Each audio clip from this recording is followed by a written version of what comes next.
बताए बोला ओम काहे हटाया जा रहा है? क्यों हटाया जा रहा है ओम? इतना दिन से तो हम लोग पूजा करते समय ऐसे भी ओम नमः शिवाय की है ना। आज क्यों कह रहा है कि ओम नमः शिवाय ना करना है? बताइए। नहीं बताइए। सबके नाम जुड़ जाते हैं। ओम लगाने से सब दिखता है, हमारे नाम मंत्र है ना। ओम नहीं लगाने तो गुरु हो जाएगा ना। ओम नहीं लगाने तो सिर्फ ओम में सारा देवी देवता विराजमान है। देवी देवता कौन कौन देवी देवता है उसमें? सारे देवी देवता हैं, करोड़ों देवी देवता उनमें ओम में विराजमान है। 37 कोटि देवी देवता विराजमान है दीदी। बोलने दीजिए। हाँ, आकार उकार है महापुराण ग्रंथ में भी लिखा है और ये किताब में अवतरण शिव में भी लिखा है। आकार उकार मकार चंद्र बिंदु और जो अक्षरों से जो घुमा हुआ है। जब शिव उसमें है तो सारे ब्रह्मांड उसमें समाया हुआ है ओम में। अब इसको विस्तार करना पड़ेगा, थोड़ा बोलने से काम नहीं चलेगा। कि समान सूचक है या श्रीमान या श्री मिस्टर लगाता था पहले, आदरणीय पूजनीय लगाता था, नहीं लगा। अब इसको थोड़ा सा अब हमको बढ़िया समझना है, बहुत अच्छा से।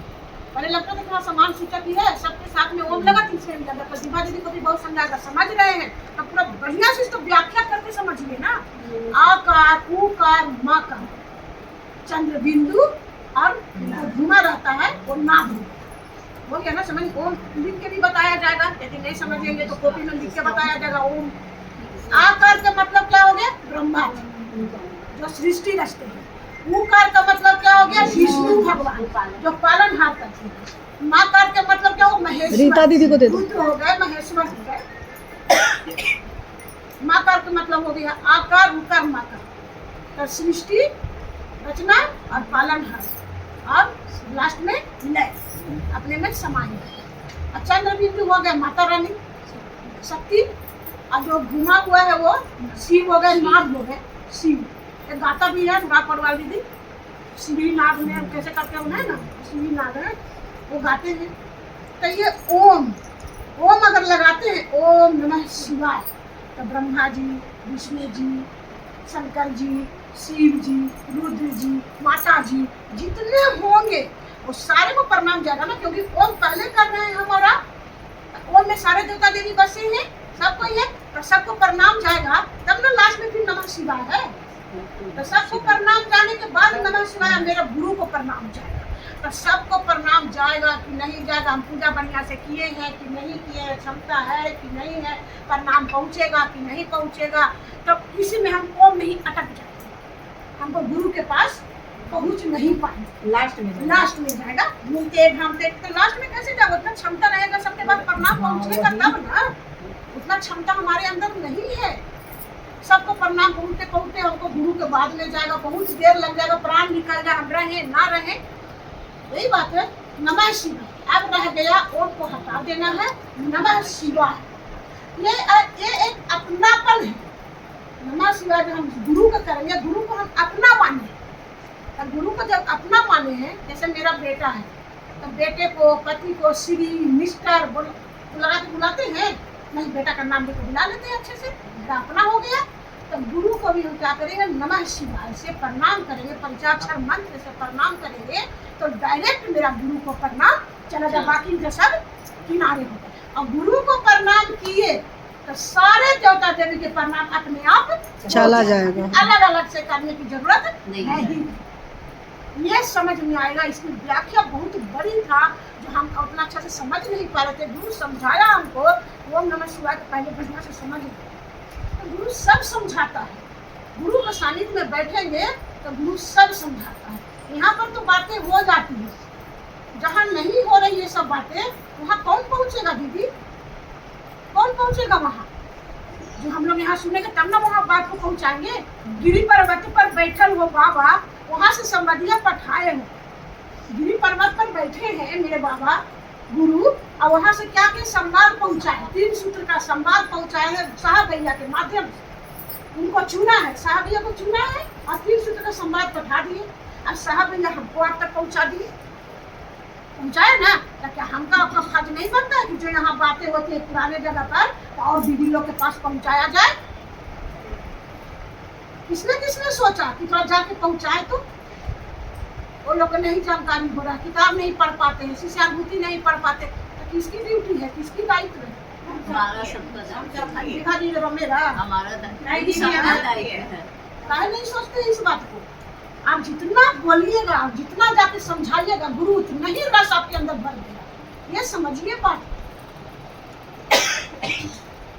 बहुत अच्छे गुरु बहन वहाँ का दीदी, बहुत बढ़िया से सुनना चाहते हैं। एक बात और वहाँ पर हुई, एक दीदी ने बोला किसी चर्चा में, दीदी आप वहाँ पर यदि नहीं रहते हैं ना तो बड़ी हलचल होती है। वही ना बात, बहुत हलचल होती है। क्यों भाई?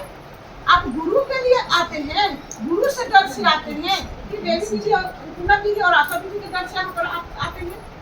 ये कहाँ का सोच है? आप आते किस लिए हैं, बैठे किस लिए हैं, ये हमको आपको सोचना पड़ेगा दीदी। आज नहीं तो कल, कल नहीं तो परसों सोचना ही पड़ेगा कि हम बैठे हैं तो क्यों बैठे हैं, बात करने के लिए। और एक जब बात करते हैं तो दूसरा तीसरा सब लग जाता है। वहाँ पर ये बात दीदी ने बोला, दीदी मैं सच बोल रही हूँ, ये बातें ऐसा क्यों दीदी? कहाँ पे दीदी? है सुनीता दीदी के है, मैंने एक दिन कोई बातें पीछे में करने लगते हैं ना तो देखा देखी सारे बात करने लगते थे। यहाँ से चर्चा गुरु की हो रही है, और ये जब बात हम करते हैं गुरु की चर्चा को अवहेलना करके जब हम बात करते हैं ना तो हम ही पाप का भागीदार बनते हैं, क्योंकि गुरु की चर्चा को हम सुन नहीं रहे हैं, अनदेखा कर रहे हैं। अनदेखा करते हैं तब ना बात करते हैं। अगर इस पर अमर हो जाइएगा, कहीं नहीं गुरु की बात करेंगे मेरी भाई, हम कहाँ से बात करेंगे, क्यों बात करेंगे? अरे कहीं बात करने के लिए नहीं लिखा है। भगवत कथा में जब खूब बातें करते हैं जाके, वहाँ भी बातें करनी नहीं थी, अभी तक सीख नहीं पाए। हाँ, नहीं बातें करनी थी। ज्ञान जी तो बोलते हैं क्या, बढ़िया से श्रवण करना था उसको, ज्ञान से सुनना था उसको, अमल करना था उसको। हम तो लगे रहे बातों में, इसलिए बदलाव नहीं आया, परिवर्तन नहीं हुआ, परिमार्जन नहीं हुआ हमारा आपका। अब कम से कम यहाँ तो जो सब जगह गलती करते आए वहाँ से सुधार करके कम से कम यहाँ तो हमको आपको सुधार करना पड़ेगा कि नहीं करना पड़ेगा? जब हम आत्मज्ञान का चिंतन नहीं करेंगे हमारे अंदर नहीं हो पाएगा। इतने बढ़िया से किताब साहब भैया ने छापा है ना दीदी, खाली किताब ले लेना और घर में रख लेना, ये कहाँ का बुद्धिमानी है? बच्चा किताब खरीद लेता है, रख लेता है घर में, उसको उलट पुलट करता है, टीचर पढ़वाता है, मम्मी पढ़वाती है, कहाँ कितना पढ़ा रहे बाबू, देखिए तो बाबू कितना करता। आप लोग तो जानते हैं इस बात की, तो लौकिक जगत की चीज है, सबको जानता है। क्लास नर्सरी में जाता है, फिर बच्चा 1 में उठता है, फिर 2 में जाता है, 3 4 बढ़ते चला जाता है ना। क्यों? क्योंकि ना तो साहब भैया की बात को हम मान रहे हैं, सुन रहे हैं, तो दिए जो मैंने कहा था करने के लिए लोग करेंगे, धन उपार्जन करने लगा, चर्चा के नाम पर पैसे ऐंठने लगा, साड़ियाँ चढ़ा दो, ये चढ़ा दो, पैसे ज्यादा खर्च करने लगे। ये तो था नहीं दीदी। कम से कम जितने लोग हम लोग हैं एकदम सत्य के रास्ता पर, हम कठिन से कठिन मार्ग मिले, हमको आपको चल देना है, चलना है। अलका दीदी खूब कोशिश कर रही है मीरा मार्ग में, जितनी इतनी क्षमता गुरु दिया है ना, खूब कोशिश कर रही है अकेला चल के। बिहार कल गई, शिव चर्चा करके आई उन्हीं के घर में जहाँ हम लोग जाते हैं, करके आई। लोग एक आदमी से नहीं सुनता है, नहीं करता है, तो हम लोग को जाना जरूरी नहीं है, उनका साथ देना जरूरी नहीं है हमको आपको। जिनका पैर दर्द है, जो स्वतंत्र है, जिनका पैर हाथ बढ़िया है, घुटना बढ़िया है, कमर बढ़िया है, क्यों नहीं उनका साथ देगा? मिलजुल के हमको आपको काम करना है ना। या तो घर का काम हो तो मेल मिलाप से होगा, लौकिक का काम हो तो भी मेल मिलाप से, प्रेम से होगा, गुरु कार्य होगा तो भी मेल मिलाप से ही होगा। मिल के करना पड़ेगा, चलना पड़ेगा हमको आपको। बिना सहयोग के कुछ बिना सहयोग के नहीं होगा। साहब ये सोचे कि नहीं कि चलो 3000 रुपया हम इसको दे देते हैं, इसको जरूरत है, कुछ मेरे शिव चर्चा का सहयोगी बनेगा। उस सहयोगी क्या बना, विरोधी बन गया। बताइए, ऐसे ऐसे लोग हैं धरती पर, हमको आपको मिलेंगे, इससे विचलित नहीं होना। साहब ये विचलित हुए नहीं हुए ना, हम आप क्यों विचलित होता है? थोड़ी सी भी नहीं होना है विचलित। लोग विचलित करने आए ना यहाँ पे, क्या जाती हो रोज का रोज, जरूरी है जाना, रोज खाना जरूरी है। ये तो बड़ा बुद्धिमानी है हमारे अंदर। अरे नहीं खाने तो बीमार पड़ जाएंगे, कहते हैं ना, 1 महीना अनाज अगर छूट गया तो बीमार हो जाएगा, शरीर कमजोर हो जाएगा। अब हमारा मन बीमार पड़ा हुआ है, उसको कौन ठीक करेगा? आत्मा जो स्वस्थ होना चाहिए, जो रो रहा है हमारे अंदर आत्मा, वो कैसे हंसेगा? कभी सोचे हैं?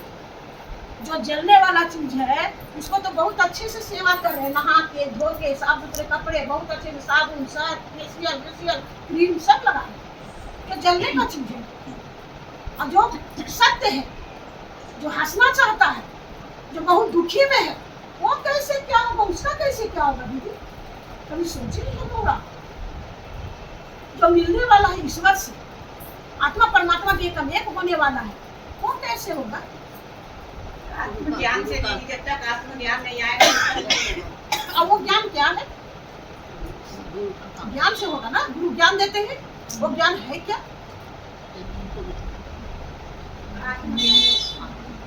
ज्ञान क्या है, जो हमारे अंदर शिव जगे है दूसरे को जगाना।